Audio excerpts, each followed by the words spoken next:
Risk management is one of the most important concepts when it comes to trading. One of the main ways to manage your risk is by being keenly aware of position sizing, which is how much of your portfolio you should utilize for each trade. You can also diversify your portfolio holdings so that any negative impact from one position is offset by other positions. The last way to manage your risk is by minimizing outlier losses. Over time, as long as you manage your risk appropriately, there is a high probability of being profitable. Studies show that if you continually take large positions, over time you will blow up your account. It does not matter how many winners you have if a single loser can erase your gains. Because of this, you want to make sure to never allocate more than 50% of your portfolio to buying power.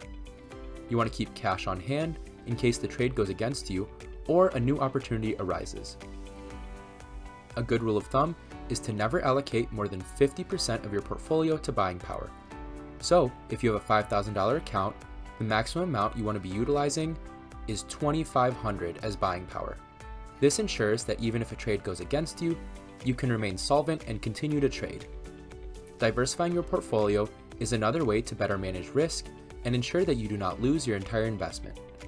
Diversifying can come in multiple forms, whether it is trading options on different underlying futures or choosing strategies that provide different types of exposure.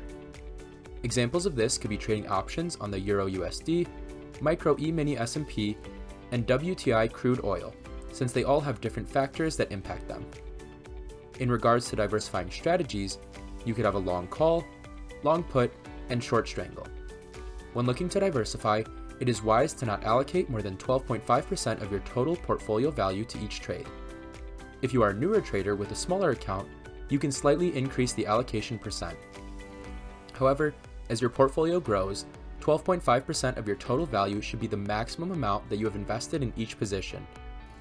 Let's walk through an example to show why this is important. Let's say that you have a $5,000 account. On March 17th, you decided to buy a call option on the Euro USD future since you were watching it test the resistance at 1.2.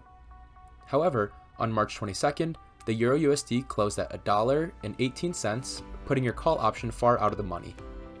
If you had 50% of your account, $2,500, in this one trade, the call's value decreased greatly and leaves you with a loss of $1,000.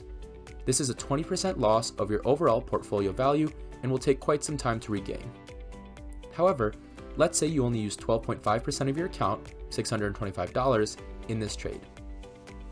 The call's value still decreases, but instead of a $1,000 loss, you have a $250 loss, which is only a 5% loss of your overall portfolio value.